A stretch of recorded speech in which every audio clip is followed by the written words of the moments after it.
Class 11th का paper हो चुका है, फाइनली प्रश्न पत्र भी हमारे हाथ में आ गया है। चलिए देख लेते हैं इसका सही उत्तर क्या होगा। भाई साहब, कक्षा 11वीं का नंबर आपके वार्षिक परीक्षा में जोड़ा जाएगा। आप मिला लीजिए आपने कितना सही किया कितना गलत किया। कोड देख लो, कोड आपका ये है, बाकी डज नॉट मैटर यार, आपको क्वेश्चन से मतलब होना चाहिए और सही उत्तर। तो आइए फटाफट मिलाते हैं।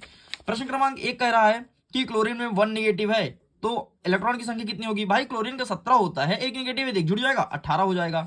नेक्स्ट कहता है परावर्ती संयुक्ता प्रदर्शित करते हैं, तो संकरण तत्व जितने होते हैं वो सारे परावर्ती संयुक्ता दिखाते हैं। नेक्स्ट कहता है C2H2 के प्रत्येक कार्बन में कौन सा संकल्प पाया जाता है, तो sp2 संकल्प आ जाता है। नेक्स्ट कहता है निम्नलिखित में ऊष्मागतिकीय फलन की अवस्था होती है, तो इसमें कार्य और ऊष्मा लिखना है। आगे बढ़ते हैं। IUPAC नाम पूछा है, डिजाइन देख रहे हो कितना खतरनाक बनाया, तो इसका सही नाम एथेनॉल हो जाएगा। बाकी इसमें थोड़ी मुझे भी डाउट था भाई, है ना। नेक्स्ट कहता है कि संशुक्ला पाया जाता है, तो ये तो भाई एथेने पाया जाता है, बाकी कहीं कहीं कुछ हो ही नहीं सकता। इंग्लिश में अवेलेबल है, तुम इंग्लिश में देख सकते हो सारे क्वेश्चन का आंसर को। हम आगे बढ़ते हैं, आगे क्वेश्चन का आंसर कवर करते हैं। प्रश्न नंबर 2 कह रहा है रिक्त स्थान की पूर्ति करो। पहला नंबर कहता है उत्कृष्ट गैसों की इलेक्ट्रॉन बंधुता क्या होती है, तो हमेशा शून्य होती है, ध्यान रखना। जितने भी उत्कृष्ट गैस है आपके helium, neon, argon, krypton, xenon, radon, इनकी हमेशा 0 ही होती है। एंट्रोपी की इकाई क्या होती है, तो जूल प्रति केल्विन होता है, ठीक है। नेक्स्ट कहता है जेल्डा विधि का उपयोग किस तत्व के आकलन के लिए किया जाता है, तो नाइट्रोजन के आकलन के लिए किया जाता है। नेक्स्ट कहता है बेंजीन का मूल अनुपाती सूत्र क्या होगा, तो C6H6, या रट लो भाई, तुम्हारे वार्षिक परीक्षा में आएगा, ठीक है, बेंजीन का। नेक्स्ट कहता है कि एल्केन का सामान्य सूत्र क्या होता है, तो CnH2n+2 होता है। नेक्स्ट कहता है मार्स गैस का प्रमुख घटक क्या है, तो मेथेन है, ठीक है। मार्स जो गैस होता है उसमें सबसे अधिक मेथेन ही पाया जाता है। क्वेश्चन इंग्लिश में अवेलेबल है, देख सकते हो। आइए ट्रू फॉल्स देखते हैं। 100 ग्राम बिलियन में उपस्थित विलय की मात्रा को मूलता कहते हैं, नहीं यार 100 नहीं होता, 1000 ग्राम होता है, ध्यान रखना। नाभिक में इलेक्ट्रॉन तथा प्रोटॉन पाए जाते हैं, बिल्कुल गलत, झूठ बोल रहा है साला। इलेक्ट्रॉन तो बाहर चक्कर लगाते हैं ना, याद होगा, तो यहां चक्कर लगाते हैं, लेकिन नाभिक में न्यूट्रॉन और प्रोटॉन होता है। दे ब्रॉग्ली जो सिद्धांत है वो गतिशील कणों के लिए होता है, बिल्कुल सही है। नेक्स्ट कहता है कि NH3 अणु की आकृति पिरामिडीय होती है, बिल्कुल सही है। ये त्रिकोणीय पिरामिड होती है, ध्यान रखना, ठीक है। लेकिन पिरामिड बस लिखा है ना, तो इसमें गलत लगाएंगे यार, क्योंकि त्रिकोणीय होता है ना, और त्रिकोणीय कौन बोलेगा, तो ये हम गलत लगाएंगे। आपने सही तो नहीं लगाया ना।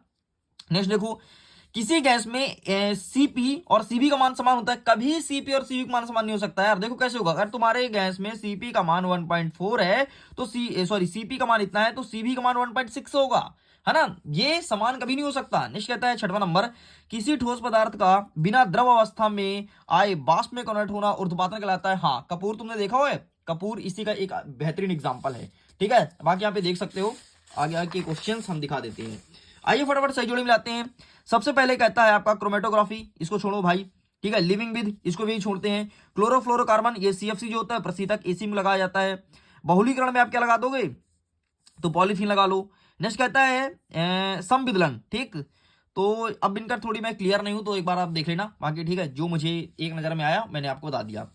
नेक्स्ट कहता है प्रश्न क्रमांक 5, एक वाक्य में उत्तर दो। रसायन विज्ञान के जनक किसे कहते हैं, लेबोजियर को कहते हैं, ठीक है। इन्होंने ही केमिस्ट्री की खोज की थी भाई, फादर ऑफ केमिकल्स कहलाते हैं, ये फिर केमिस्ट्री कहलाते हैं, ठीक है। किस कक्षक में दिशात्मक प्रभाव नहीं होता है, तो इस कक्षक में कोई दिशात्मक प्रभाव नहीं होता, उसमें कोई डायरेक्शन नहीं बताता कि किस दिशा की ओर ये इंगित कर रहा है। नेक्स्ट, आवर्त सारणी में सबसे प्रबल अपचायक तत्व का नाम क्या होता है, लिथियम है, जो कि सबसे प्रबल अपचायक है, ठीक है। प्रबल अपचायक क्या बोलते हैं, तो रिड्यूसिंग एलिमेंट, ध्यान रखना, reducing element in the periodic table कौन है, लिथियम है। sp विभिन्न बनने वाले बंध क्या होता है, तो sp में जो बनता है वो हमेशा सिग्मा बनता है। कोई छोटा सा अगर बंध बनता है उसमें सिग्मा बनता है, जब बड़ा कोई होता है जैसे sp, sp2, sp3, उसमें हमेशा पाई और सिग्मा बनता है, बाकी हमेशा सिग्मा बनता है, ठीक है। बहुत बेसिक क्वेश्चन पूछा था।